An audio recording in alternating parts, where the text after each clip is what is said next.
Thank you, everybody, for coming to our Fiber Town Hall meeting for New Hampton.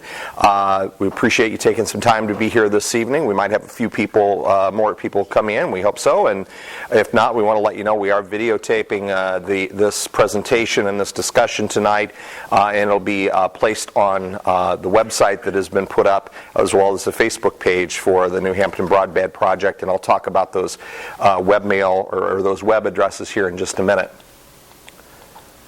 Clicker.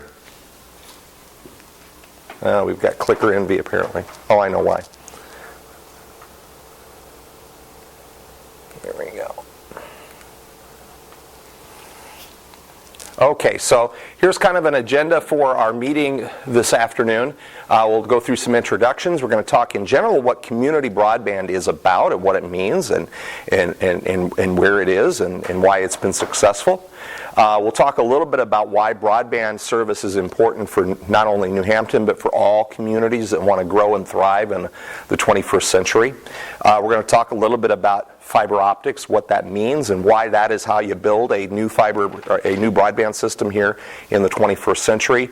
And then, of course, we want to hear some feedback and discussion from you here tonight as well.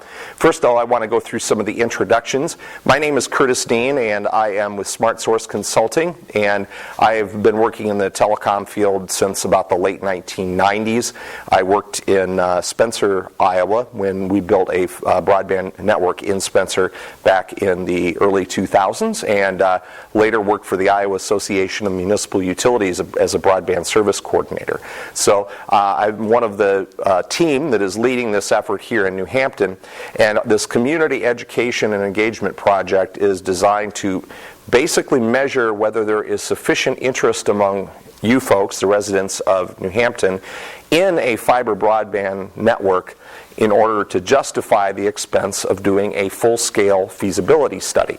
And if we get good positive feedback here during this process, we'll provide that to Brian Quirk here with New Hampton Light Plant and his board, and they will then be able to make a decision about whether or not they want to invest in a full feasibility study. So that's what this process is about. Tonight's meeting, along with some other stakeholder meetings that we're having throughout the community. Introduce the team of folks that are being involved in this. I'll just have each of you introduce yourselves and tell us a little bit about what you do, who you are, that sort of thing. So my name is Eric Lamplant, and my company is Lookout Point Communications, and for the last 15 years we've assisted a little over 200 cities as they've tried to pursue fiber to the home networks in one fashion or another. So I've been involved with a project here in Iowa called the Iowa Fiber Alliance, which we might talk about a little bit tonight. And I'm really happy to be here. So that's me. My name is Todd Kilkoff, and I'm also a consultant, and I have a background in municipal operations and also municipal finance. And so I have actually been a general manager and done a rollout of a fiber to the home project. I'm Ken Dimlow, and I'm with Newcom Technologies, and we're we engineer the layout of how the network would be laid out. I've started back all the way into construction of fiber back years and years ago, but we kind of work through all the phases of the projects. So we get involved a lot with economic development and how the fiber could be used for that, and I've worked a lot with that, and then also with smart grid and how the fiber works with the utilities, but mainly we design systems. Great. I've known all these three gentlemen for a number of years and have a great deal of confidence in their ability to bring brains to the operation that I am sorely lacking sometimes. So we appreciate them all being here, and feel free to pick their brains throughout the afternoon and evening. Now, if you do have any questions at any time, you don't have to wait till the end. Just stand up and raise your hand. We do want to capture you on the microphone, though, because we are recording, so we want to be able to make sure that others, if they watch this video later, are going to be able to hear your question and the answers that go with it.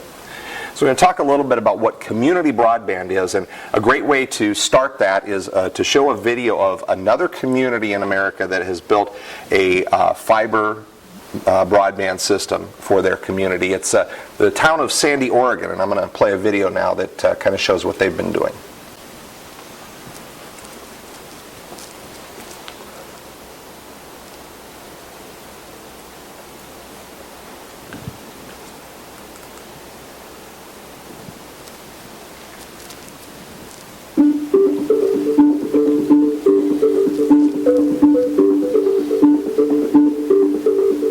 A small Oregon city between Mount Hood and Portland built its own gigabit fiber network. This is a lesson in local self-reliance and what a determined community can do.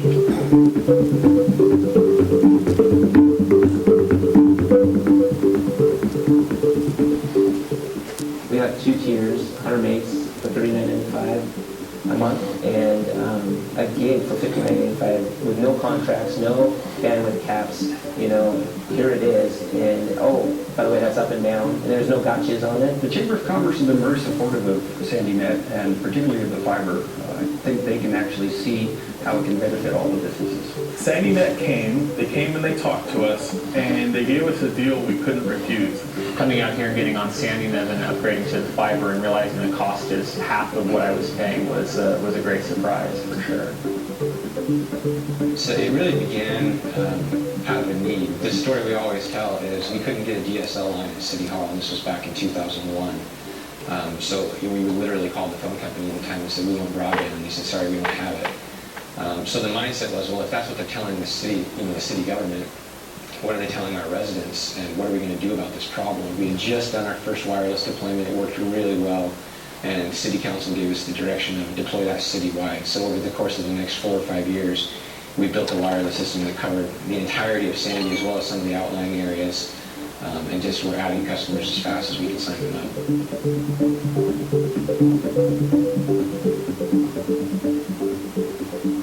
The demands on the internet were just too great, and the decision was made to upgrade to a fiber optic network. We're using the fiber in a lot of other ways to drive economic development. We have a perfect example here recently of a 5-building complex where a company has 5 different buildings throughout town in our industrial park, and we're able to provide them a very cheap quote. We're bringing in their own connected network throughout town. Really fast. I think at that time it was 100 megabit per second connection for probably an eighth of the cost of what we were getting.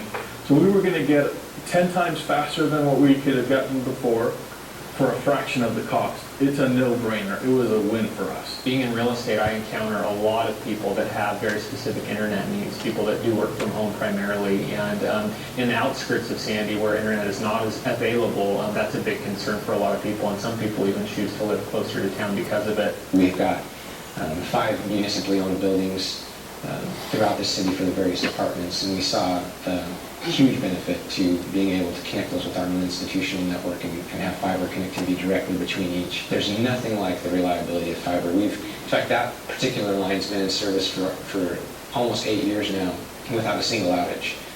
This fiber just never goes down. Once we had all the city buildings connected with fiber, we immediately realized savings in the phone system costs. We were able to deploy a new phone system institutionally.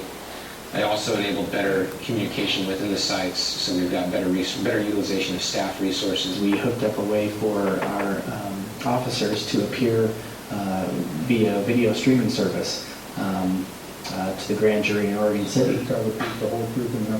Our officers now come locally here to our police station. They're told what time to appear. They appear, testify, and then they're finished typically in less than an hour. So it saves us fuel costs, it saves us time.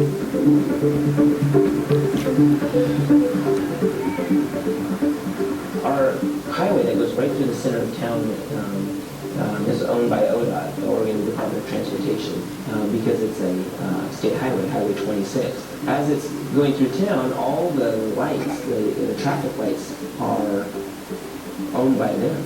But none of them are connected. The lights aren't timed through the highway. We have a lot of lights. We went and met with them and said, hey, we have a conduit system. We put in the conduit up to all your traffic lights, and we would like to give that to you. They'll be able to monitor those from their main central command center down in Portland, and if they need to change something, they don't have to drive out here 30 miles and work on it, drive back and realize it didn't work. They can just do that in real life time. This is a livability issue for us. I think that one benefit from having it, and I would say this is a major benefit, of having your network owned by the citizens of the city of Sandy, is that your governing board, your city council, is the board of that service as well. You may run into someone on the governing board at the grocery store. They may live down the street from you.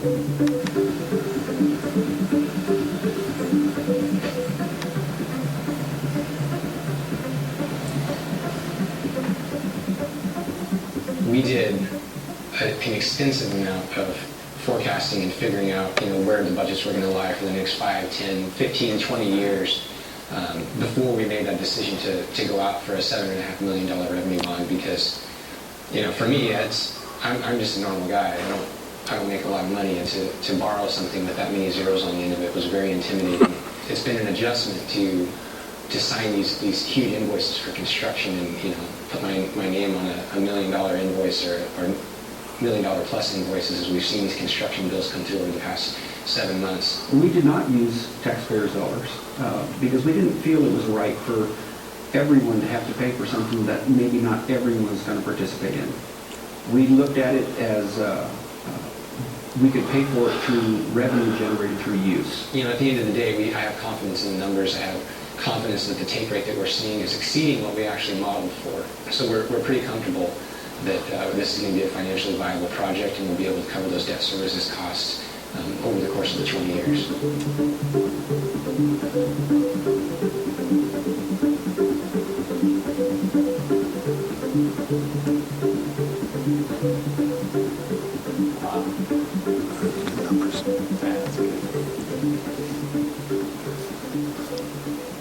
The fiber for us is not the end game. It's just now that we can start the race. It's just really cool. So I enjoy being able to be a part of something that is, it's like I tell my team at SandyNet, we're developing something here that's going to impact this city for the next 30, 40, 50 years, maybe even into the next century. This really is kind of like the power grid was in the early 1900s. We're changing the way that this community is going to interact with the outside world and within the community itself. So there's just something satisfying about being able to build something that at the end of the day is going to impact people for generations.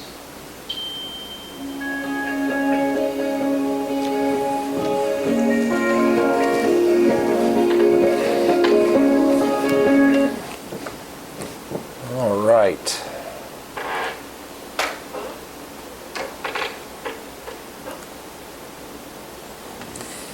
Pick up where we left off here.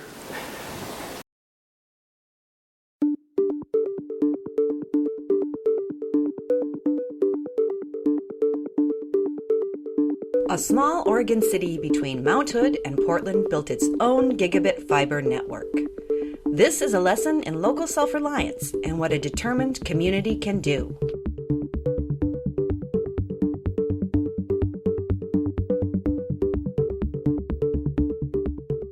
We have 2 tiers, 100 megs for $39.95 a month, and a gig for $59.95 with no contracts, no bandwidth caps. Here it is. And oh, by the way, that's up and down, and there's no gotchas on it. The Chamber of Commerce have been very supportive of SandyNet and particularly of the fiber. I think they can actually see how it can benefit all the businesses. SandyNet came and they talked to us, and they gave us a deal we couldn't refuse. Coming out here and getting on SandyNet and upgrading to the fiber and realizing the cost is half of what I was paying was a great surprise for sure.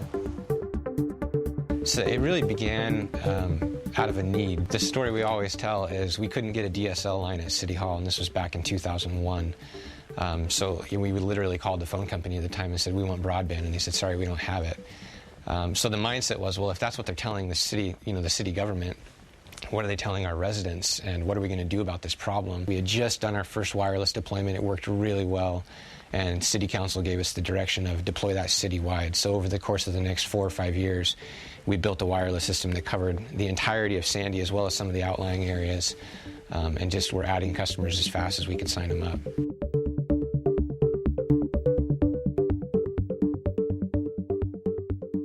The demands on the internet were just too great, and the decision was made to upgrade to a fiber optic network. We're using the fiber in a lot of other ways to drive economic development. We have a perfect example here recently of a 5-building complex where a company that has 5 different buildings throughout town and in our industrial park, and we're able to provide them a very cheap quote for bringing in their own connected network throughout town. Really fast. I think at that time it was 100 megabit per second connection for probably an eighth of the cost of what we were getting.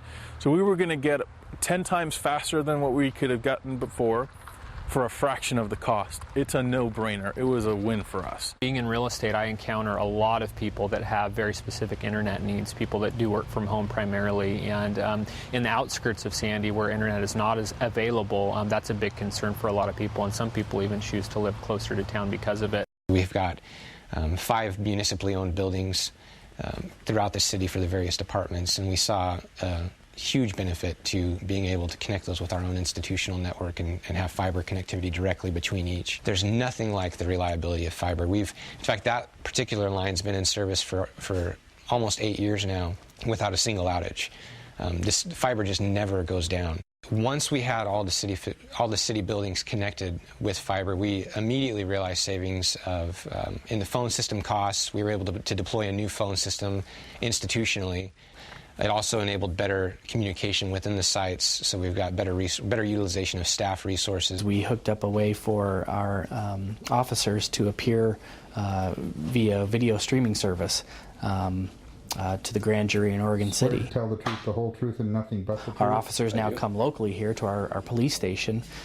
They're told what time to appear. They appear, testify, and then they're finished typically in less than an hour. So it saves us fuel costs, it saves us time.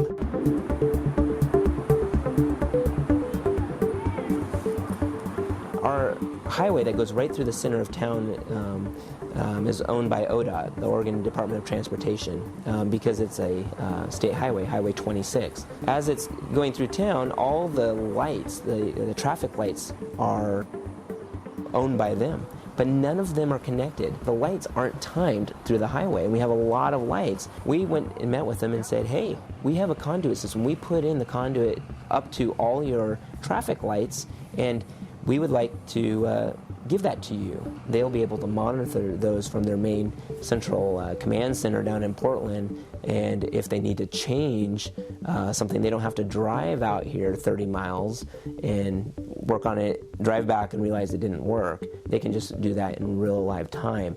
This is a livability issue for us. I think that one benefit from having it, and I would say this is a major benefit of having your network owned by the citizens of the city of Sandy, is that your governing board, your city council, is the board of that service as well. You may run into someone on the governing board at the grocery store. They may live down the street from you.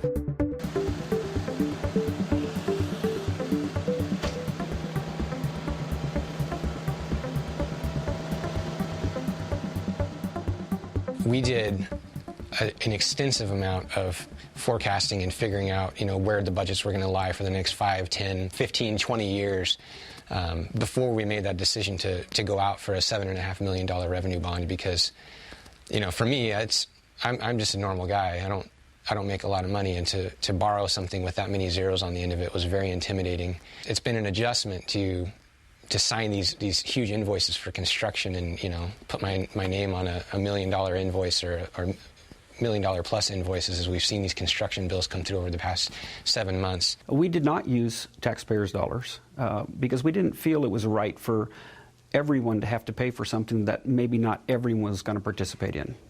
We looked at it as we could pay for it through revenue generated through use. You know, at the end of the day, I have confidence in the numbers. I have confidence that the take rate that we're seeing is exceeding what we actually modeled for. So we're pretty comfortable that this is going to be a financially viable project, and we'll be able to cover those debt services costs over the course of the 20 years.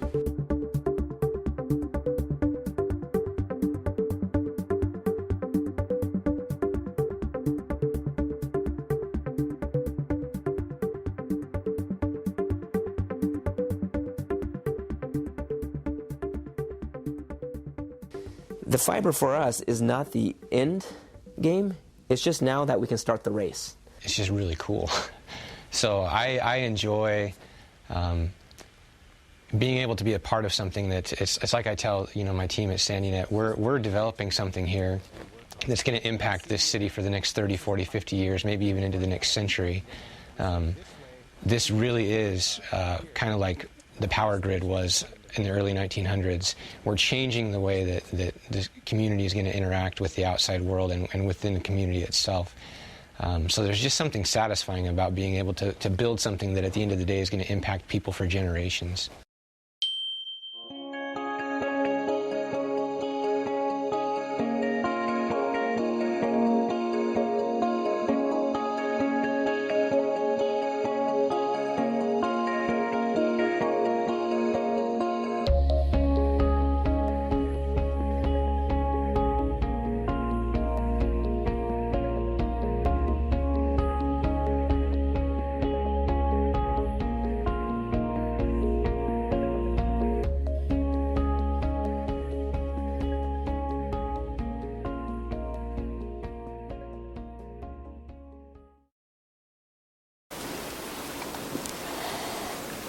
Does anybody have any questions about the video and what they did in Sandy, Oregon? Now, Oregon's a long ways away, right? And you might think, well, what does Sandy, Oregon have in common with New Hampton, Iowa? Well, we're going to talk in just a minute about the fact that Iowa actually has been one of the hotbeds of these community broadband networks over the past 25 years.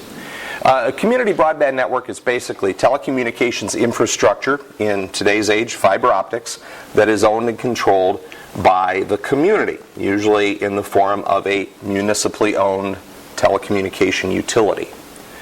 And because it is owned and operated by the community, all those decisions on where to build and when to build and how much to charge and all of those decisions are made locally, not by a corporate office somewhere out of state. And as I mentioned, it is a growing national trend. Sandy, Oregon is part of that national trend, especially in the past 10 years. And now there are over 150 communities in Iowa, in the nation, that have a community-owned broadband network. This is a map that shows where they are. It's kind of cluttered, as you can see, and you can see there's a lot of concentration in certain parts of the country. A lot of these networks are clustered up in the Pacific Northwest, as you can see, a lot here in the Midwest, but not so much in some states where you see the red. In those states that are red, their state legislatures have basically passed laws that were written by big telephone and cable companies that said community-owned networks cannot be built in our state. Or they have passed rules that are so egregious and rules that are so hard to meet that it is essentially a barrier to becoming a communication service. So we don't see any in Nebraska because of that, but there are a whole lot of them in Iowa. This is the state of Iowa and the municipal broadband utilities that we have right now in the state of Iowa. And here we are up in northwest or northeast Iowa, where you guys are, and we have quite a little cluster of communities here in this corner of the state that have built and are operating municipal broadband networks today. And some of those municipal broadband networks have been around for a long time, like Cedar Falls, which started building in the mid-90s, and some are newer. In fact, so new that in Waverly, they just started hooking up customers to their fiber to the home network beginning in July of this year. And they've hooked up a couple of hundred customers in Waverly, and I think their waiting list is about 1,200. So obviously a lot of folks in Waverly want to get this service. and it's a fiber optic service that they're getting from their local community. So a lot of these communities in Iowa built their networks 10, 15, 20 years ago, and many of these networks were built, and they aren't entirely fiber-based. They are a system that uses both fiber and copper. It's not dissimilar to the type of cable network that Mediacom would have in New Hampton and other communities. But because they realize that fiber optics is the end game, it is where a communication network needs to be for providing what services are going to be needed going forward into the future, many of these communities are in the process of rebuilding their old copper networks and going fiber to the home. I mentioned Cedar Falls. They started out with one of those older fashioned cable networks and completed their fiber to the home rebuild a few years ago. Others are in the process of doing that right now. And so eventually the municipal broadband networks in Iowa that you see on this map will almost all be fiber to the home over the next 5 to 10 years. We'll see most of those in the conversion phase. So one of the advantages of a community like New Hampton that is exploring a community broadband network is that you do have friends in the business, so to speak. And community-owned utilities, whether it be electric, water, natural gas, they all work together because they have a common reason for existence. Their reason for existence is to serve their communities. And so these guys all work together to try to solve problems together. So I want to talk a little bit about, the word broadband gets kicked around, right? And if you talk to your two providers you have here in town today, they will tell you they have broadband. And in most cases, they meet the legal definition of the word broadband. But I think that the word broadband, we need to define it better. We need to define what is quality, what is good broadband. Because sometimes what is advertised is not what you really need. I think that good broadband should be fast, it should be reliable, it should be affordable, and it should be universally available. And in each of these points, many times the private companies that are already in the business, that have been in the business for many, many decades, will fail on one or more of these points. An example, most cable internet providers, like a Mediacom, are capable of providing very fast speeds.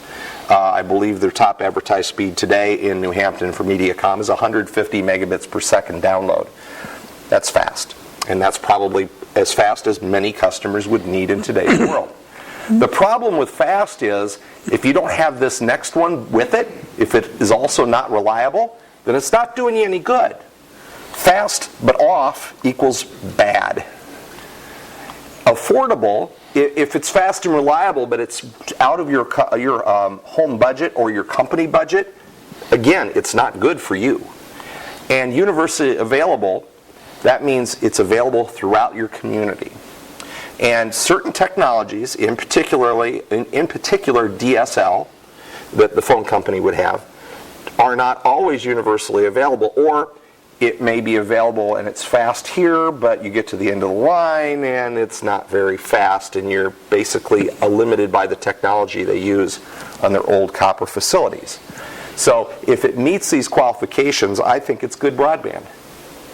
And here's why it matters, because in any community in this day and age, you heard mentioned in the Sandy, Oregon video about it's kind of like electricity 100 years ago. It's very much like electricity 100 years ago. A community to compete then had to have this new technological innovation called electricity, or they were going to fall by the wayside. And in many cases, those communities did what you guys did here in New Hampton. You said, we're not going to wait around for some privately owned electric company to decide that New Hampton's worth building an electric utility. We're going to build it ourselves. And so you established a municipal electric utility. Same thing with water. You don't rely on private companies either to do, generally, your streets or to maintain other public services. And so, broadband has become as important as some of those in today's world. Education, jobs, healthcare, and quality of life in general are all things in any community that you need to make your citizens happy, to make this a place they want to be. And if you are lacking on any of these, your community is losing touch or losing track in comparison to others. And education is using more and more broadband. Kids are bringing homework home, and it's electronic, and they need a good, fast internet connection that's reliable. More and more businesses are not only using the internet for things like ordering or updating their catalogs and selling online, but they're using it for things like cloud computing and cloud services, and not having access to that because your internet is down or it's too slow creates real issues. Healthcare providers are doing more and more telemedicine or e-medicine or e-health, where they're able to provide healthcare to people in their homes without them having to come into a clinic or a hospital, and they can do that only if there's a solid, reliable telecommunications or broadband connection there. And quality of life is really important because all of these things feed into what we all want our communities to have, right? We all want to be able to talk to people and say, there's a high quality of life in New Hampton. And that's everything from streets that don't have giant potholes in them, to low-cost electricity, to parks that kids can play in, to schools that kids can learn in. And having access to broadband is becoming more and more important for people when they're considering their quality of life, and therefore the future of any community is relying on not only broadband but these other services that you're already offering. On the quality of life side, I want to talk just a little bit about some of what that means. Now, I think most people would agree in New Hampton or any other smaller rural community that you'd love to have about 100 of these families move into town, right? Because they're going to enroll kids in your schools, and your schools will be healthy, and the tax base goes up, and it's all wonderful. Well, those folks will not want to live in a community if they can't have access to fast, affordable, reliable broadband. If it's too slow and the kids can't get their homework done and they have to pile the kids in the car and go to the neighbors or go somewhere where there's internet to finish their homework assignment, that's not going to be good. If dad can't work from home because the kids have to be online doing homework, or maybe the kids are streaming Netflix and you have to yell across the room, quit watching Netflix, I need to work. Or there's a data cap. Does anybody ever run into a data cap with their current provider where you go, oh, geez, we got 10 months or days left this month and nobody can stream Netflix or nobody can do this because we're up to our data cap. Again, that's a quality of life issue for families who are really starting more and more, especially these millennials, are looking for quality broadband. And when you look at what an average home is using for internet bandwidth, it's just amazing how this continues to grow and grow and grow. Everything from what we all think of as using the internet, which is sitting in front of a computer like this surfing the web, to Junior with his iPad watching Netflix, to Mom with her phone streaming the latest Rachel Ray episode. Those are things we all think of, but we've got more and more types of uses that are coming down the line. And there's this thing called the Internet of Things that you may or may not have heard of, where simple household devices are now connected to the internet. And they need a connection to do things like order your milk for you when your milk is low. Or, and you don't have all these in your house right now, but in the next 5 to 10 years, it's highly likely that you will. So all of this bandwidth demand adds up, and it creates this pinch point if you don't have a broadband network that can satisfy all those needs at once. That's why you get slowdowns when the kids come home. And if you're at work and you're trying to do something at 4 o'clock and the kids all get home and they all go online, the internet slows down for everybody. And that's because of the way those networks are built and the lack of capacity that they're built with. It just creates that kind of slowdown. Just a quick real-life example that surprised me. I was with a guy at work the other day, and he takes his phone and he says, ugh. And I said, what? And he said, my daughter got home and she forgot to lock the door again. He said, I'll just go ahead and lock it. And he hit a couple buttons and it locked the front door. That's a real life example that's happening right now, but it takes bandwidth to do that. Absolutely. That just happened just 2 weeks ago. And I didn't know you could do that. And if you're by the way, if your internet's down when you clicked lock, it didn't lock. It didn't lock, yeah. And somebody's going to break in, Ken. I'm just telling you, you better be careful. But we've come to trust technology for a lot of things, whether it's locking our doors or opening our garage door for us, or the other types of connectivity that are happening in the average home, and it's only going to continue to grow. But a lot of the growth in internet traffic is because of video. Probably most of you in this room are using Netflix, and you may have Amazon Prime, and you may be streaming Hulu. You may just be watching YouTube. You may be watching kids or grandkids doing stuff, and they live distant, and you're watching them on YouTube. But that online traffic for internet or for video is really what's causing a lot of the internet growth to go up so much. About 43% a year growth in internet bandwidth usage. And if you don't have a network that can support that, you get more and more and more slowdowns. And that's why fiber optics is kind of the ultimate way to satisfy that. This is a real quality of life issue. And a national survey done 2 years ago, and I think they're going to be updating the survey again this year, says that having a fiber connection to a home adds value, $5,000 to $6,000 on the value of a $300,000 home. And so you can, for a $100,000 home, it's still, a pretty decent little chunk of value there. And people who live in either condos or apartments, especially millennials, are willing to pay more rent if they've got access to fiber broadband and fast broadband. So quality of life equals potentially dollars in value for homes, which also helps support your tax base in your community, and when you go to sell your house, helps you sell your house for a better price. I'm going to hand it off to Eric Lampland here. He's going to talk a little bit about what fiber optics is and why it's how you build networks in this day and age. And he's going to talk a little bit about a regional fiber network project that we've been working on that New Hampton has participated in. Before we get into that, we can always talk about fiber and be a little techie or wonky as we like, but I've noticed some heads nodding around the room as Curtis is going through. What kind of questions might you have right away? You made a talk to your partner there and said, oh yeah, that business about getting out to us is slower and slower and slower at the end. I thought I noticed some recognition there. We're at the end of the line. You're at the end of the line. So we don't have to pay for as much because we don't get it anyway. That's good. Bring the microphone back to you. Slow down. I just have a question.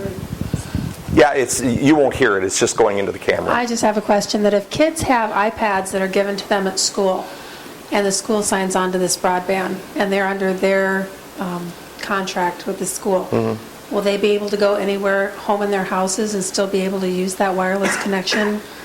They if would. Their parents don't have internet? Well, their parents are going to have an internet service at home, or they won't be able to connect to that school network. Okay. One possibility is that will be the way it works, okay? But there are communities, and I'll just speak to Lafayette, Louisiana, that built a fiber-to-the-home network some years ago. And what they did was to say that within the community, every home that is connected to this network has, for free, 100 megabit service. And they only charge if they're connecting to the internet. So if the school is connected as part of the community, then the answer to your question is yes, of course they can. Okay? And in fact, with the newer technology that we've been talking about, one of the things that gets to be kind of fun is that if a teacher in a classroom says, I've got 16 or 20 kids in the classroom, and I'm going to divide them up into 4 or 5 teams of 4, and I'm going to have them work on a project. Okay? There is a technology available now that isn't available with normal things like Mediacom's networks that allow those kids to set up their own network in town, just talking to each other. okay? So that they can go home at night and they can work with each other together, and the other teams can't see what they're doing, for example, right? So they can have this is my good team over here, and this is another good team over here, and they can go at each other. In Chippewa Falls, Wisconsin, they do a really neat thing in the schools. They actually grade the students for their technical literacy at home, right? So,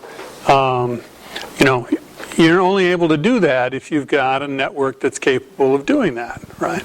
And along those lines, so the network capable of doing that, it depends, and correct me if I'm wrong, you'll know the technology side of this better, but it does depend on how the network is set up, because I was just reading last week about, I'm trying to blank on where it was, but a community that spent, I don't think they were in Iowa, but spent $350,000, the school spent $350,000 on tablets, but the way they set it up, it required a wireless network at home, and because the network was so bad, most of the kids had them, and they did a study that within their community that 90% of the kids couldn't use them at home. So it depends, right? It depends how it's set up, right? It depends on the network. You'd have to have, yes. I am a teacher. Okay. I guess I'm loud enough. Oh, that's right. Yeah. And I guess kind of going off of what Deb had said, I guess I'm not understanding. So you're saying that if my friend Jeff, they live out in the country and their son, they don't have Wi-Fi capabilities at home, that they take their iPad home, they're going to be able to use that based on the school. And that can't be. Well, I think you have two questions there, okay? One of them is a question of, well, what do we do about people who are outside the city, right? And It's both inside the city and outside the city. okay, so if they're inside the city, okay, what Brian is telling me is that he wants a network that's ubiquitously available to citizens here in the community. Am I unfair about that? Okay, so everybody has the opportunity to hook up, okay?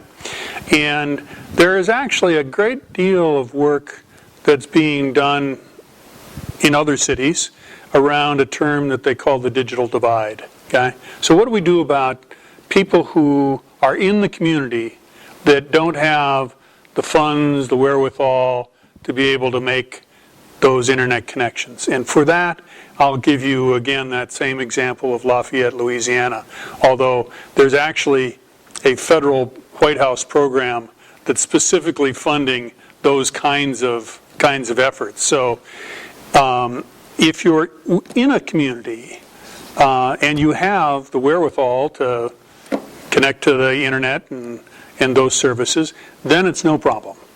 If you're within a community and you don't have the wherewithal, then one of the things that Brian will ask myself or whoever he has do his feasibility work, okay,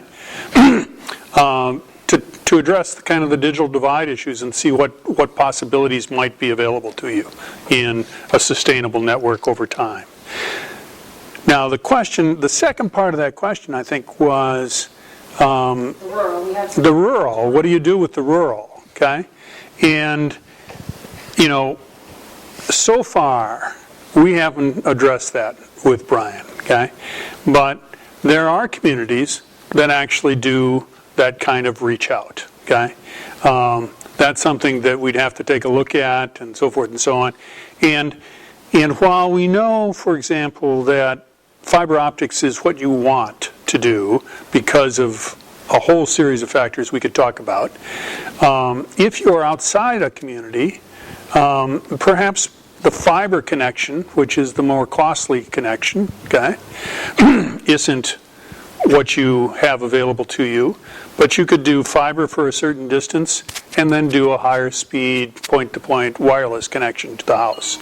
And the Wi-Fi that supports those tablets and so forth, that's all local to a house anyway. Wi-Fi is really only, about 300 feet away from the device that is the access point for it. So that's really, it's a technology within a home, within a business, within a library, within a, however, okay? So I guess I wouldn't be in a position to tell you how to handle the outside areas. I happen to have a passion about this kind of stuff, and so I like to see everybody hooked up. But that's a piece for the feasibility study. Does that then fall on the school? You're saying that if everybody has it and if they access it, well, if they're accessing it for the school's iPads, Right. does that then kick back as the school's usage? It could. It could. Okay. You could you could have the school connected to your municipal network. You could have the homes connected to your municipal network, and the two of them can have a conversation without having to go to the internet. Does that answer that? Kind of. Yeah, Brian. Thanks, Eric. Yeah. I guess correct me if I'm wrong on this, but some of our conversations we've had talking about what we'd like to see happen. Yes. To address the concern of the rural, the rules of the game for the municipal to get involved in this would be to basically our service territory for electric use, which would be just in New Hampton proper.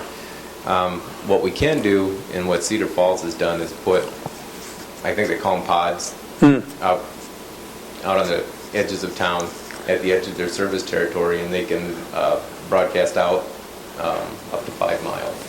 So that's, for the people that do not have wireless, we'll have that kind of reach. Over time, as the transport network gets built, would have the opportunity to bring some of those other communities in and, figure out a way to subscribe or build out at that point. But this is about taking that first step, to finally get the ball going. And once that's done, this could be probably 10, 15 years down the road before we get a chance to build out the whole county, maybe even 20.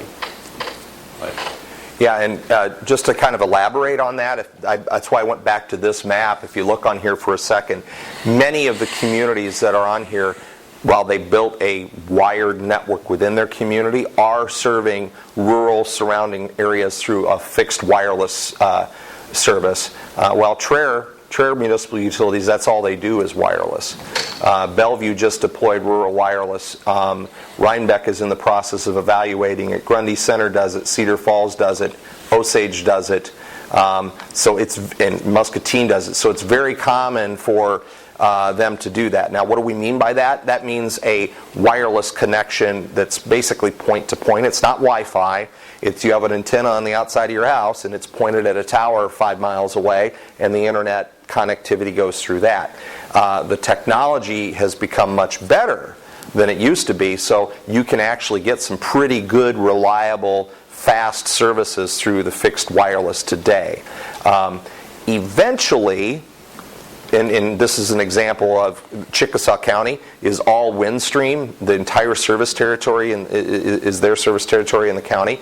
Eventually, the goal would be that Windstream would be forced to step up to the plate and in those rural areas build out better, faster broadband facilities. In fact, they've accepted significant amount of federal grant money under the promise that they will do that in the next 6 years.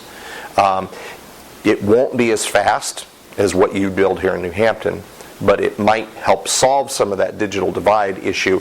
At least there'll be availability there. Whether the parents and the kids can justify the expense or not, it's another matter. So. And one note of hope that I'd like to just offer a little bit is that when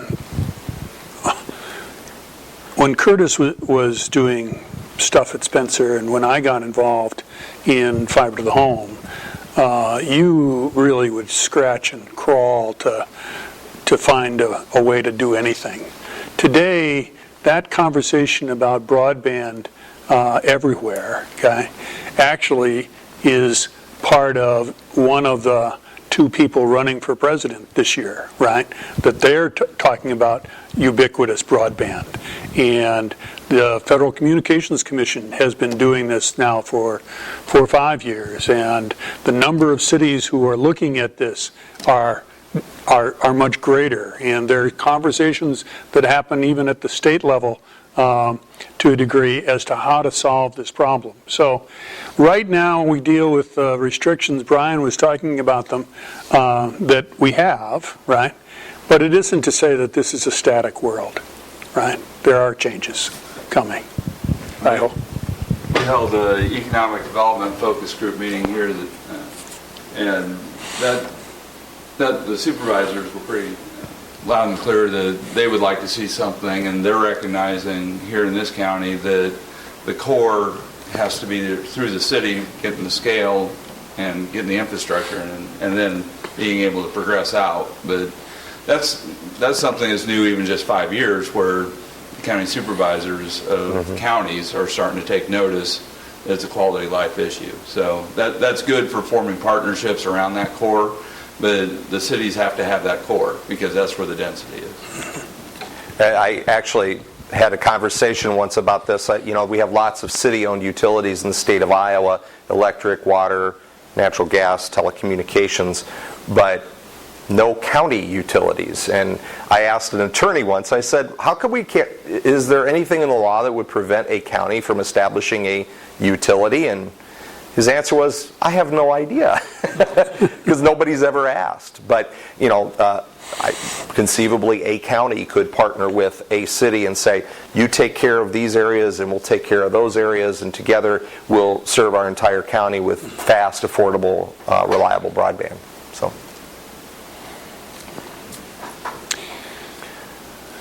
So the map you see up here is a project that we've been working on for, it seems like forever, right, Eric? Yeah, at least a couple of years. We've been pushing a rock up the hill for a few years. And the concept here is that there are a number of communities in eastern Iowa that either have community broadband networks today or, like New Hampton, are looking at that possibility. And the problem, as you can see, is these communities are kind of spread out, and the traditional way you built a community broadband network is that each of these towns was a little island unto itself, and it may build its own network, but then it has to pay other people a lot of money to get from their town to the internet, where the main internet connection points are. So what we said is, let's solve that problem by having these communities work together and jointly build and operate a fiber network that would connect these communities from, say, Osage in the north all the way down to Muscatine in the south. It's kind of hard to see these lines on this map, but we're in the process of evaluating whether this can happen. And if it can happen, and if at least some group of these communities could build a community fiber network, not only in their own town, but to connect each other, it's going to cause a tremendous number of benefits to all of these communities, including the ability to pay significantly less for the wholesale access to the internet, which would lower the cost to provide it to you, the end user.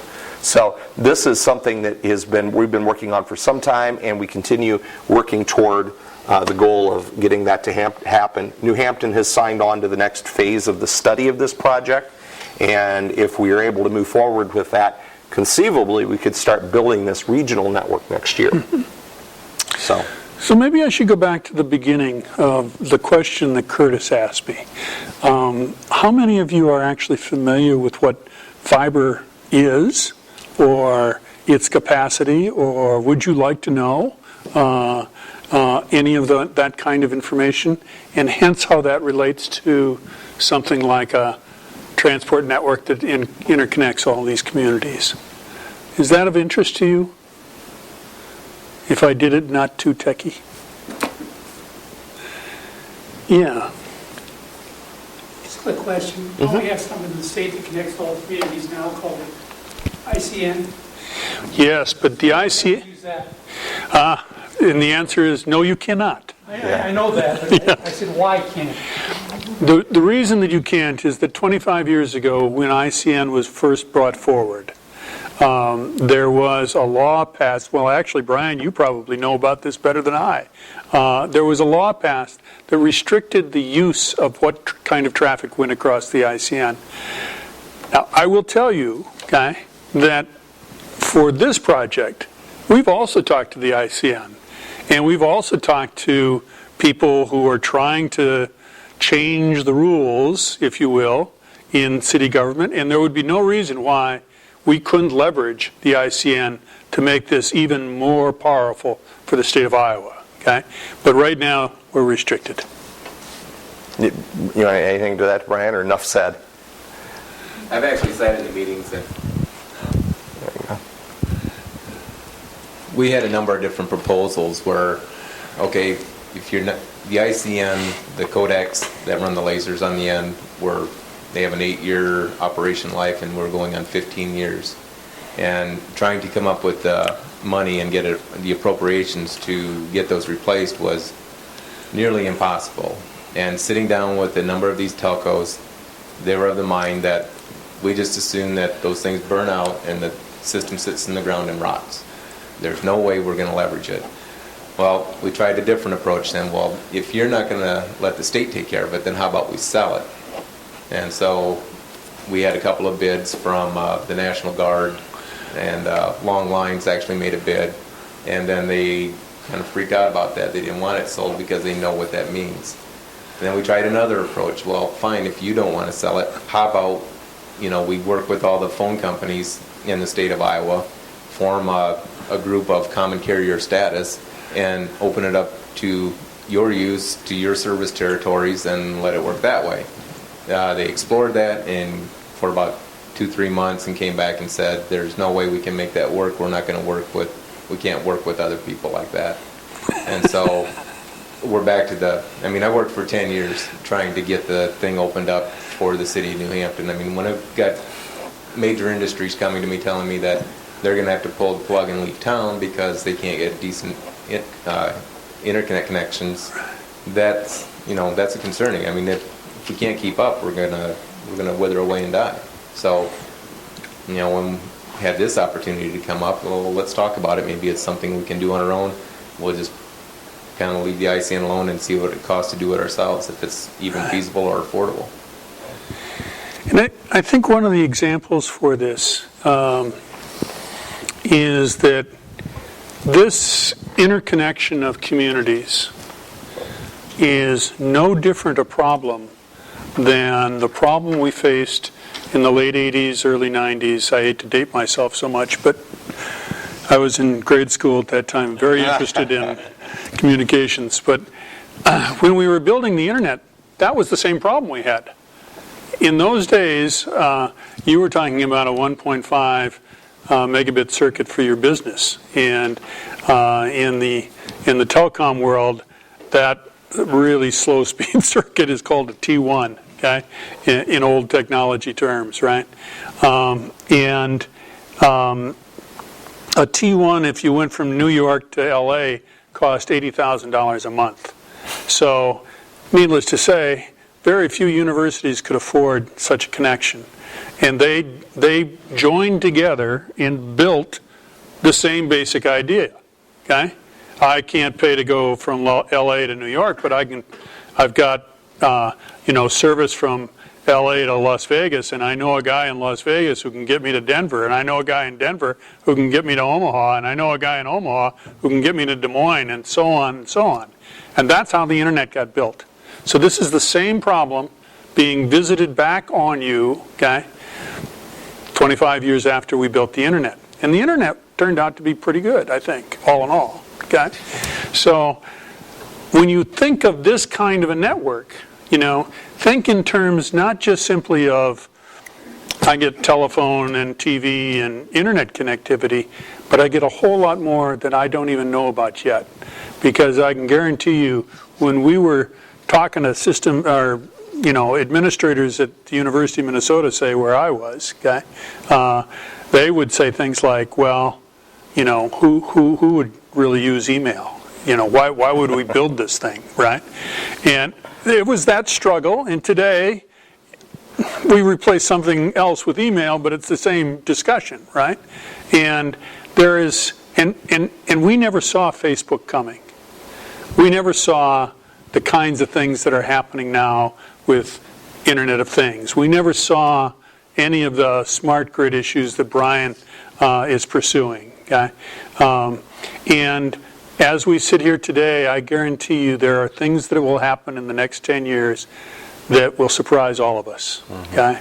But if you have the capability built like this, surprises are easy, right? You can do something about it. So, you know, I don't know if that helps at all. I was going to tell you a little bit about the capacity of a system like this. You were talking about 1.5 meg, and I think we were talking about Mediacom doing 150 meg on their services to you, okay? 150 meg is pretty top end for most of those cable infrastructures. And we could talk about why, but it's not really important. In fiber optic network, okay, you're not talking about tens or hundreds of megabits per second. You're talking about billions and trillions of megabits per second on any given connection to a home or a business or whatever. As you build this thing, okay, that's the physical quality of such a network. So when we build both that ring, the ring right now is being designed so it handles 7.8 trillion bits per second, which is a little bit faster than most of you have got right now, right? And the purpose of that, right, is not just simply to say we need that today, but to also recognize that internet traffic and requirements have been going up exponentially for 15 years. So we have to build, whatever we build, okay, if we build, okay, has to be capable of lasting you 20, 30, 40, 50 years. And this network is capable of doing that. And what Brian is thinking about building here in town will be capable of doing that, right? So right now the current high-end standard for connectivity to the home is limited a little bit by commercial costs, and so you can only do 40 billion bits per second for any particular home. But if I had 40 billion bits per second, I don't even know what I'd do with it, you know? And you may be wondering what that looks like. We've got this little graphic I started to get into. I didn't go any further than the 1 gigabit. Oh, I'm sorry. Because I didn't want to steal any thunder here, but go back for a second. So basically, think of each of these circles. The area of that circle is basically the amount of bandwidth it has, okay? And so the bigger the circle or the bigger the pipe diameter, the more you can push through it. So when we talked about the average, cable internet is limited right now to about 150 megabits per second. I think you could call up tomorrow and get that service installed. Well, okay, you could call tomorrow, and in a few weeks you might get it installed. But that's what the copper networks are capable of doing today. A gigabit, which is what you hear all the buzz around with Google and other municipal networks across the country, that's what that size of that circle looks like. It's 1,000 megabits per second. And so, wow, that's a lot, right? Well, that's a breeze with fiber optics. And the next generation of fiber optic broadband is 10 gigabits per second to the home. And again, pretty easy to do.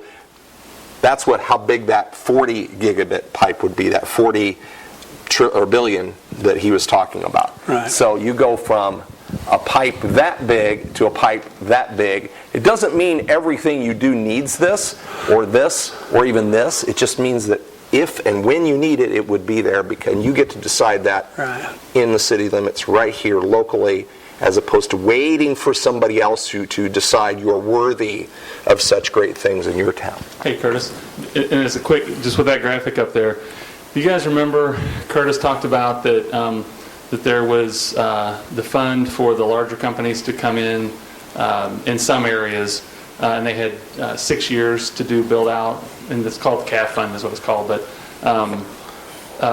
just with that graphic in mind, the requirement of that being put in 6 years, the requirement is just 10 megabits. Which would probably be about the size of that laser point right there. But But Yeah. that's actually the requirement under that fund, and so that fund only goes to certain places, but it's 10 gig or 10 megabits over 6 years, and they have 6 years to put it in. So my point there is that relying on that is a kind of a shaky bet. Most consumers need more than 10 megabits per second today. And what the government has says is, we're going to give you a lot of money, and somebody who lives in the country, sometime in the next 6 years, will finally have service that was good in 2008. If they're in that particular footprint. If they're in that particular footprint.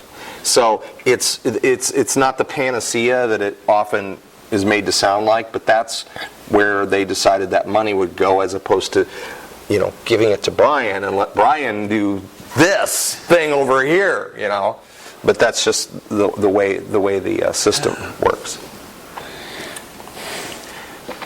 We're at a point for questions, and we can talk a little bit more about what some of the next steps that are coming up. But do any of you have any questions at this point about what we've been talking about?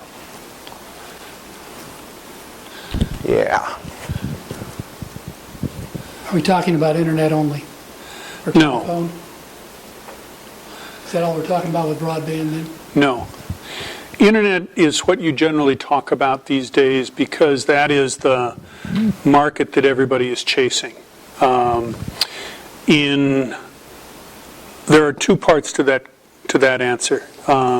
One part is that this IFA network that you are now joined in on the next phase does some other special things with respect to how you support video, TV signals, if you will, how you support voice services. And we're doing it in such a way that we're sharing those amongst the communities that are part of IFA. Now, what that means is that we don't have to spend as much money in each community rebuilding these things, and the equipment that you use today to build them are built for much bigger scale in any event, right? So there are two things I would say, is that certainly the aspects of telephone, internet,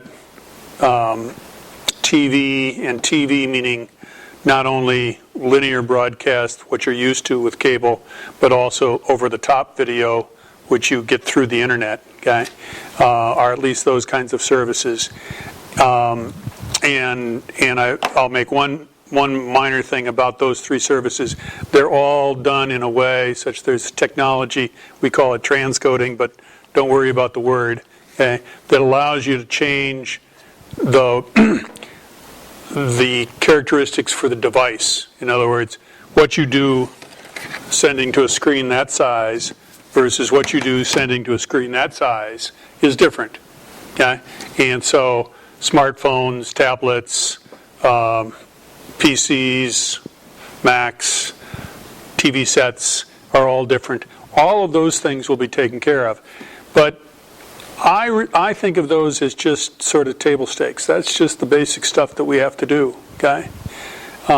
So you can add remote health care, education we were talking about earlier, smart grids, a whole series of services to a network like this, because the capacity issue is not there anymore, okay? Does that answer your question? That'll be a local decision. And you'll get to have a say in are we going to be a TV provider in addition to internet provider in addition to a phone provider? Yeah. Curtis? Yeah.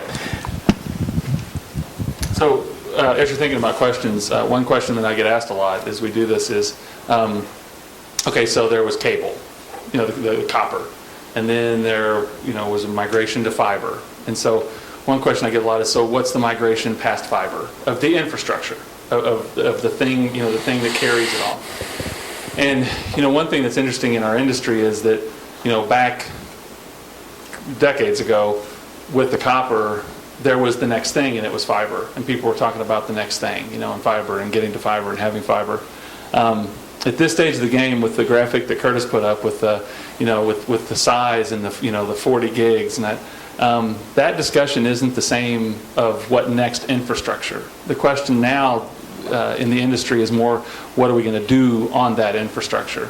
But if you ask what's going to, it's just infrastructure, what's going to replace cable, or what's going to replace fiber, it's, no, we're going to see what we do with the fiber. And so, as far as infrastructure goes, we're just now getting started on what can we really do on such an amazing capacity infrastructure. But if you ask anybody in the industry, so what are you going to replace fiber with?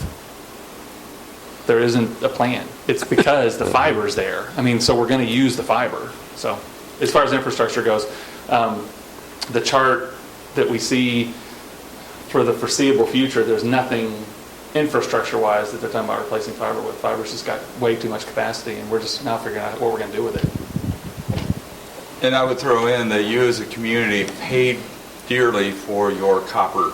I mean, when they built your copper in the community for phones, they charged your community members to put that in and to use it. And they wanted a very short payback period.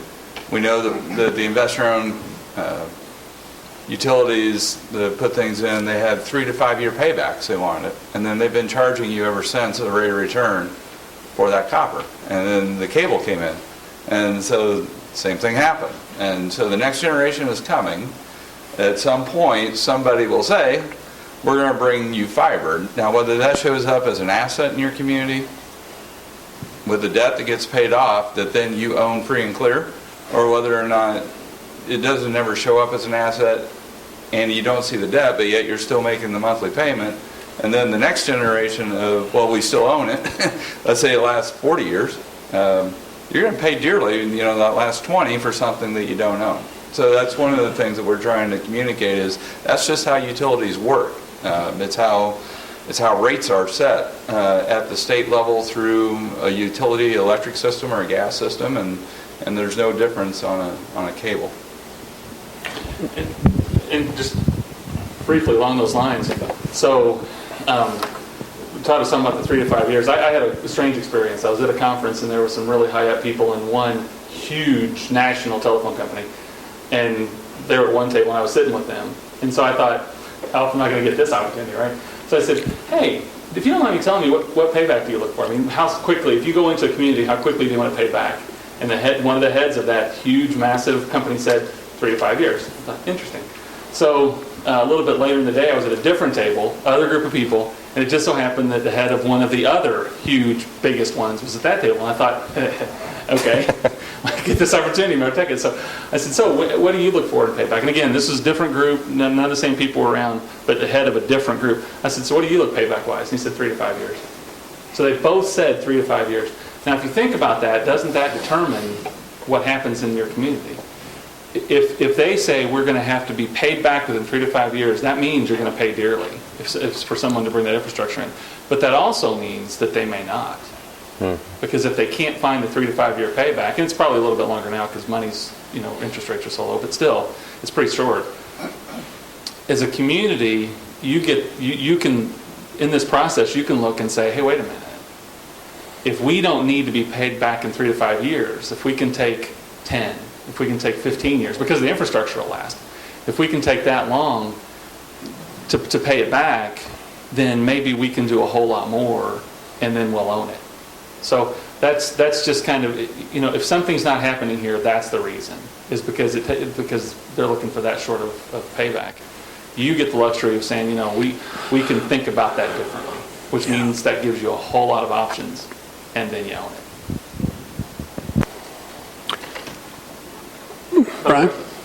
Brian.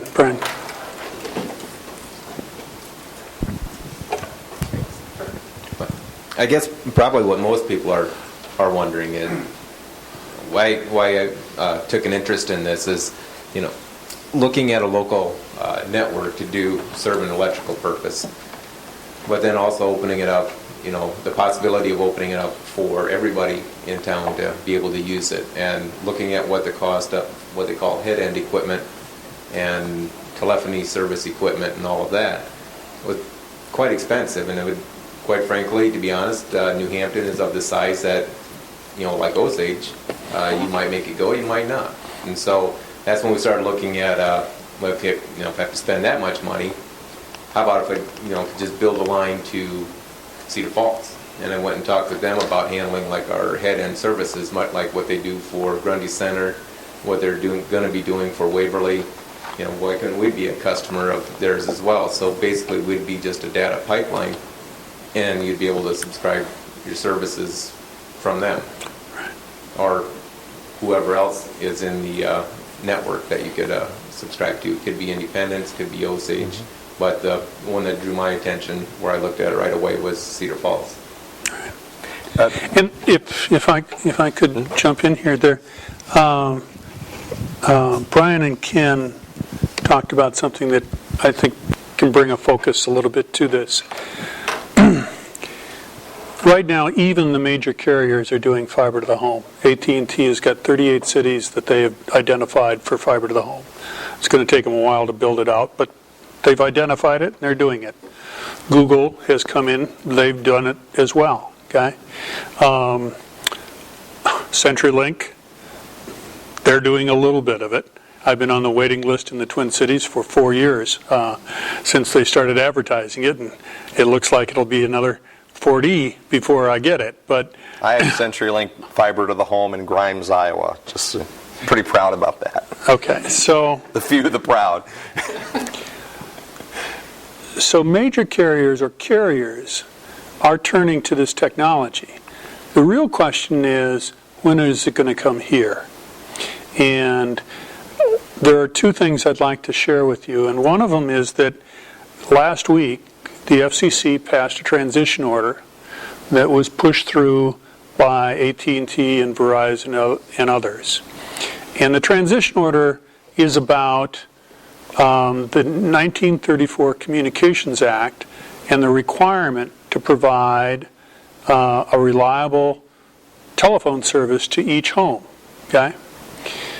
The transition that they're doing is to say, if we can provide wireless service in a rural community, we can eliminate the copper. And they won on that. So that gives you a rough idea of their interest in developing the rural environments. The next big wireless standard that's coming forward is called 5G. And without going into all the stuff about 5G, it has a short distance, about 300 meters at most, typically more like about 300 feet. And we use what are called millimeter waves, which don't pass through things like this table very well. Okay? So you need to be line of sight and so forth and so on. All of the 5G deployments, wireless deployments, high-speed wireless deployments, are only being scheduled for urban communities. So the primary carriers have all got strategies to move away from the rural environments. They really just don't, want to invest here. Okay? They want to invest in Chicago. They want to invest in, large areas where they can get major returns on investment. And that's something that I think is an important thing to consider, because if you're going to get to be part of this 21st century communications infrastructure, it's not likely that Windstream or even Mediacom or anyone is necessarily going to come here and invest. All of the strategies that they're doing are moving away into the urban communities. So I don't mean to suggest that in any kind of a, scary, whoopee kind of a comment, but that's what's really happening in the industry right now. And it's really not, it's not a good guy or bad guy thing. It's just that's the economic model that they have. And if they don't operate it that way, they go out of business. So, well, yeah. They make less profit. Well, that's true. This is both comment and question. The comment is that Brian just described what government did with ICN. And then we're asked to trust government to do this. It scares me because the way government sometimes works. Yes. How is that? That's the first question, is how are we going to make sure that this doesn't, if we go forward, that we have the right people in place to move forward as opposed to go backwards, which some city councils and boards can do. If you've got Brian, I'm sorry, go ahead. I'm sorry. The second part of that is, what I'd ask people to do is look at their current Windstream bills and look at all the extra costs involved for line, all the government fees that are available for them to take. It makes up about, 22% of your bill. For that part. But the first question really is that the last thing is comment is, if you don't do it in New Hampton, you now have 9 empty storefronts just on Main Street. Yeah. Those aren't going to get any fuller. Right. And housing's the same way. More people are going to work from home, so Yeah, absolutely. there's no reason not for government to do it. You understand my dilemma, having worked for government. One comment along those lines. Go ahead, Eric. Well, I was just going to make a comment that those fees that you see on your bill, Guy, if you look at the small print on it, Guy, you'll notice that they're not government fees. I understand that. Right. They're just fees that are charged in kind. Government allows. Exactly, but yes. does not require. I went through the whole thing with Windstream. Yeah. And I went to our federal government, and I'm still waiting for an answer. Right. One comment along the governmental thing. One of the things I think that's been most impressive about the local networks that have worked really well is the closer those decisions are to the folks in the community, the more successful I've seen them be. And so, when you talk about your local folks that the citizens have direct contact with, that seems to make for more take rate. That seems to be folks taking it. It's more positive, good accountability. So I'd say that the farther away those decisions are, the harder it is to have the network that the citizens want. But the closer, the better. And that I've seen that have very positive ramifications in local municipal networks. Just like they were talking about in the video, where they said that you see those people in the grocery store. That's a good thing. That's a good thing. Yeah, I think government is one of those words that has developed such a negative connotation because of our friends in Washington and to a certain extent our friends in Des Moines, that it's almost an insult to call a city council or a utility board government, even though they basically operate on behalf of the people. But the big difference is that the people are actually your neighbors, the people you go to church with, the person you golf with maybe on Friday afternoons, as opposed to these untouchable, unreachable people on higher levels of government. And so it really is local decision making, whether it's a city council or a utility board or a school board or even a board of supervisors on a county level. That's a different kind of government than what we all think of as the people that don't listen to anything we say, and even worse, do things we don't want them to do. So. Other questions? So I'm going to jet forward here. Stop if you have questions at any time. But I want to talk just a little bit about what some of the next steps are. This project we're doing right now, which you're all part of, this community education and engagement program, we're doing this now for the next couple of weeks. We've got other stakeholder meetings. You're here at the Fiber Town Hall meeting. We had a meeting with the educational stakeholders, so we had the school department heads all in the room, the superintendent, the principals, the IT person, and we talked about what are educational needs in the community. We talked about how are we satisfying the needs of citizens or students, not only in their homes here in town, but there are a lot of concerns about those rural students and are they getting left behind. We held a meeting with city department heads earlier today and talked about what are some of the things that local governmental entities like the city, the county, those entities, what do they need broadband for? What are they using it for now? What could they use it for if they had easier access and more affordable access to it? There was a meeting with some of the economic development stakeholders here in New Hampton and the county earlier today, and Ken and Todd were there, and they talked about some of their concerns about, are we able to get adequate broadband internet access to our businesses in the community? We're still working on getting a stakeholder meeting with healthcare because e-health and that sort of thing is becoming much more important to our healthcare community. And we're going to have a chamber lunch and learn for any small businesses in town that want to come and have a similar conversation to this, where they can learn about what it's about. So all these steps are going to be taking place here, and then we're going to do community surveys in late August, early September, where we'll reach out to the community and say, what do you think of this idea? And the idea, the concept is to give Brian and his board some information on whether or not they should move forward and do something that we call a feasibility study, preliminary design, cost estimate, business plan, and that would be where they would go out and issue a request, and companies would bid on that project, and those companies, whoever accepts that bid, whoever is accepted for that, would actually draw out what the network would look like and estimate what it's going to cost, and they'd crunch the numbers and say, okay, at this cost and at this interest rate to borrow the money over this many years, you'd have to charge this much for internet, and if you get 40% of the customers, then in year 2 you're making money, and in year 10 you're paid the network off, or whatever. It's a lot easier than that. It's a lot easier than that, really? It's really a lot easier than that. So once they do hire a company to do that and deliver that to the New Hampton board, then they could evaluate whether or not they want to move forward and build a fiber broadband network. And we're hoping that all of this, including what we're doing here tonight, through a full feasibility study, all of that could be done by the end of this year. And if that all happens, this time next year, there could be trucks in town digging holes and putting fiber in the ground and making the community a better place. So that's kind of the timeline that we're looking at. Any other questions about that, or any other issues that you have?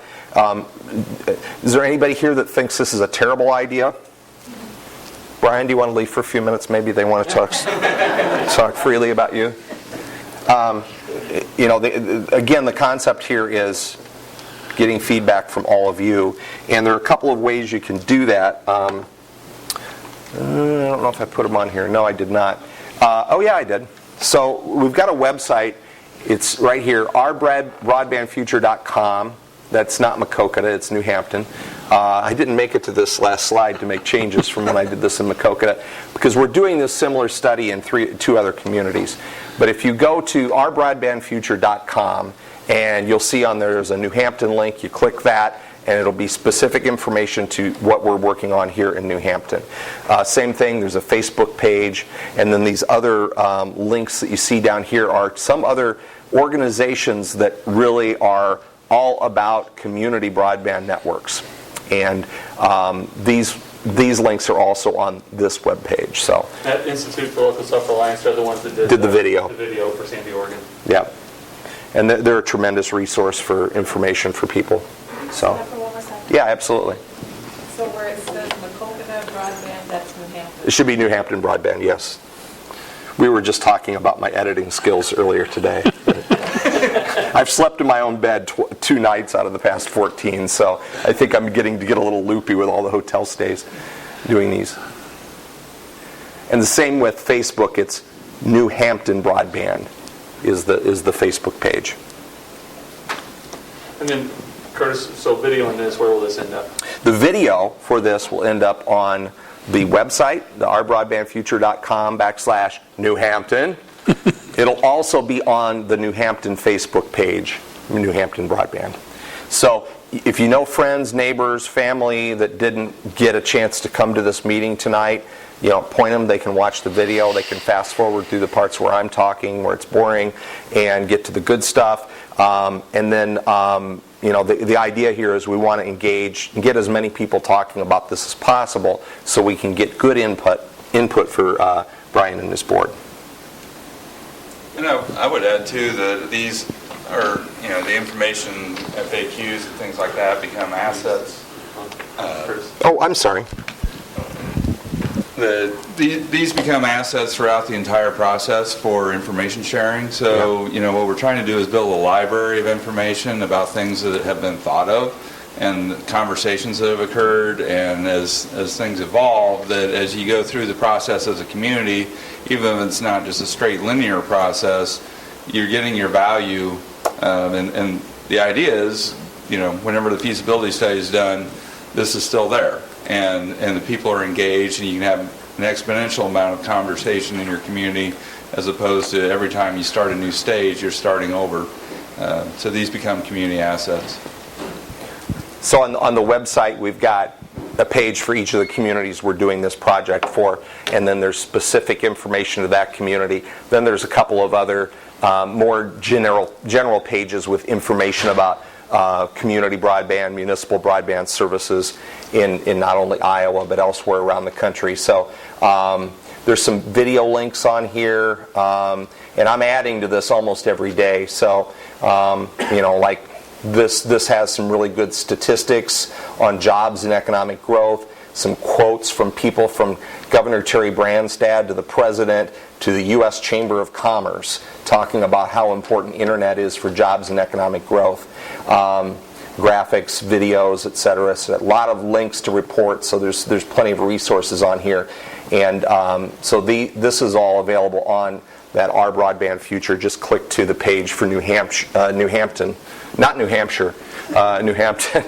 and get to your page so you can find that information.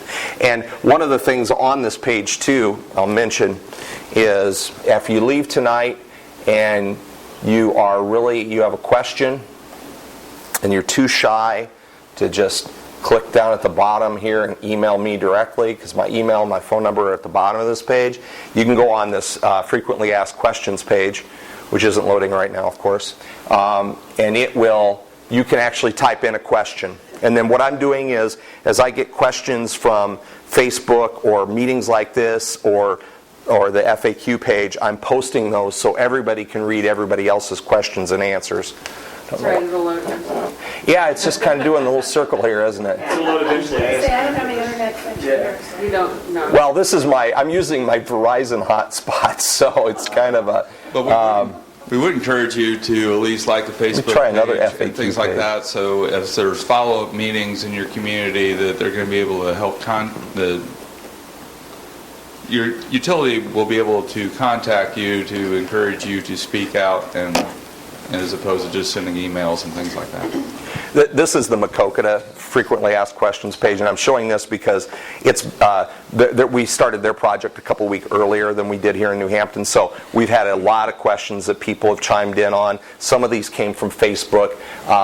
Somebody asked a question after watching the YouTube video the other day, but you'd see the same thing on your page for New Hampton. You could type your question in, and then optionally you could put in your name and email address if you want a direct response.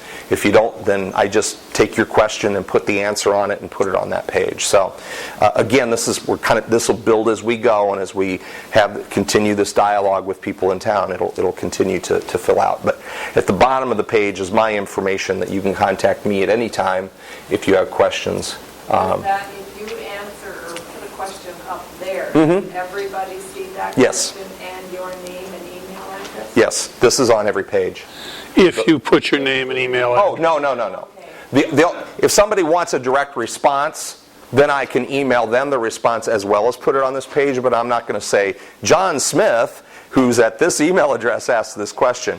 No, the question will always be shared on this page. It's just whether you want me to reply directly to you with an email. So, that's actually a good question. Maybe I should put that on the frequently asked. Hey, if I ask a question on here, will people know my email?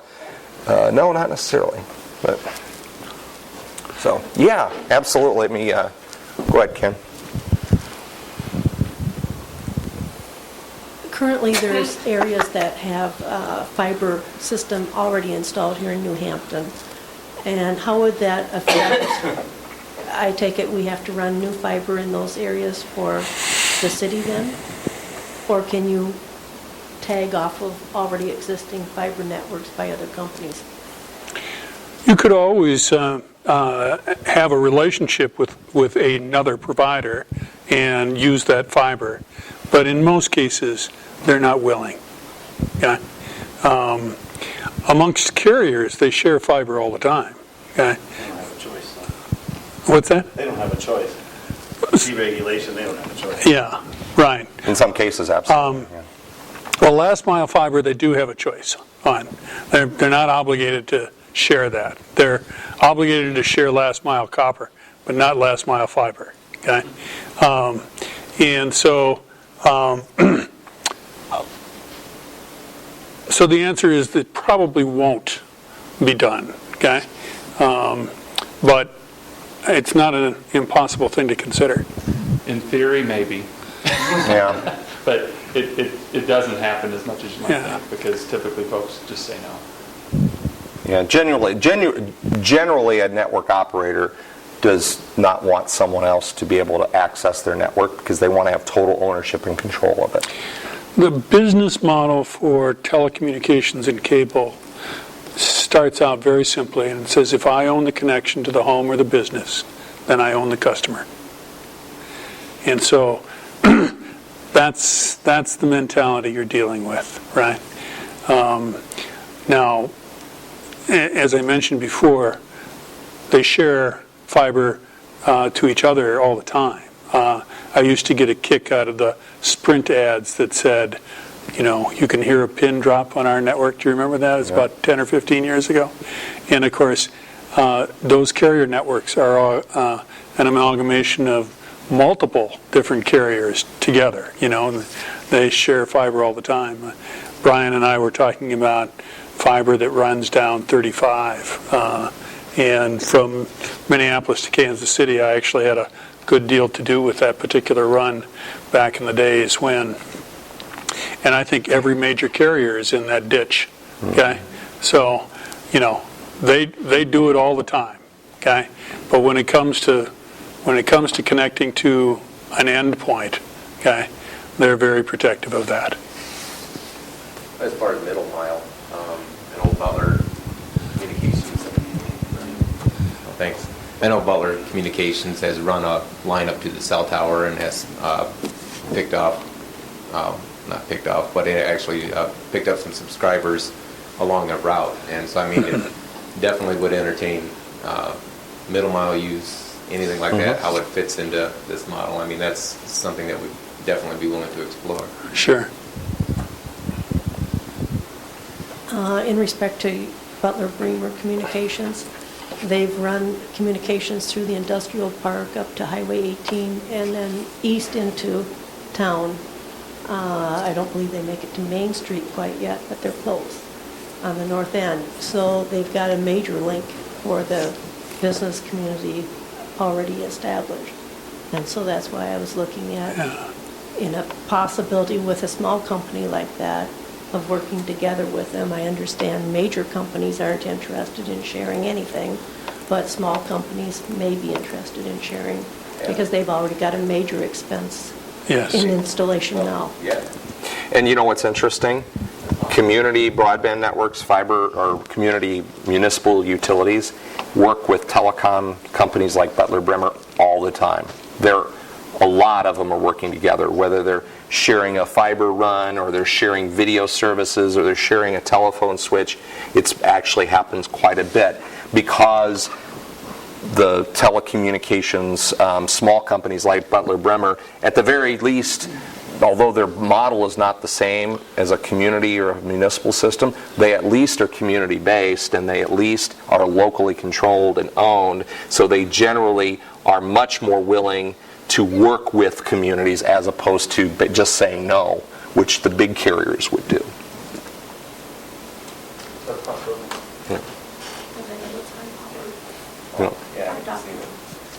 Yeah, I think the cable is in 86 grand, but they ran up to 30 a year. Talked to Rich about it. So we can just pass this corner of the screen to come into the supplementary. Any other questions before we close things up? Obviously, you're welcome to stick around and stay for a while. I'm going to turn the video off, but that's for the people who weren't here. So, hello, people who weren't here. We wish you were here. But again, thank you all for coming out, and we'll stick around for a few minutes, see if you have any questions you'd like to do after I turn off the camera. Thanks.